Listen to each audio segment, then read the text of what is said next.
কাগমারি সম্মেলনে বাঙালির অধিকার আদায়ে মাওলানা ভাসানীর হুঁশিয়ারি। আসসালামু আলাইকুম পাকিস্তান।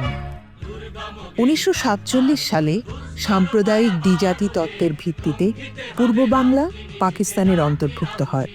তবে মানুষের মুক্তির আকাঙ্ক্ষা মেটেনি তাতে।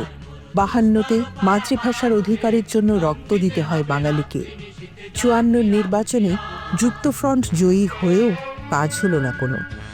1957 সালের 6 থেকে 10 ফেব্রুয়ারি টাঙ্গাইলের কাগমারিতে আয়োজিত হয় আওয়ামী লীগের কাউন্সিল অধিবেশন ও সংস্কৃতি সম্মেলন, যা ঐতিহাসিক কাগমারি সম্মেলন নামে পরিচিত। সম্মেলনে উপমহাদেশের অনেক বিশিষ্ট শিল্পী, সাহিত্যিক ও পাকিস্তানের দুই অংশের রাজনৈতিক ব্যক্তিবর্গ অংশ নেন। সম্মেলনে সাংস্কৃতিক আয়োজনে বাঙালি সংস্কৃতির বিস্তার ও ঐতিহ্য নানাভাবে মেলে ধরা হয়। সম্মেলনে ভাসানীর কণ্ঠে উচ্চারিত হয়েছিল পশ্চিম পাকিস্তানের আধিপত্য ও শোষণের বিরুদ্ধে বাংলার মানুষের স্পষ্ট বার্তা।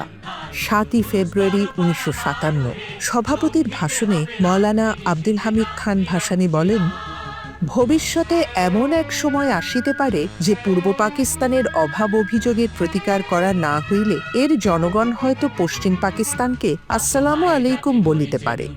এভাবে 1957 সালে মাওলানা ভাসানীর বক্তব্যে পূর্ব পাকিস্তানের স্বাধিকারের গণতান্ত্রিক আকাঙ্ক্ষা ধ্বনিত হতে শুরু করে। এর বিপরীতে 1958 সালে জারি হয় সামরিক শাসন।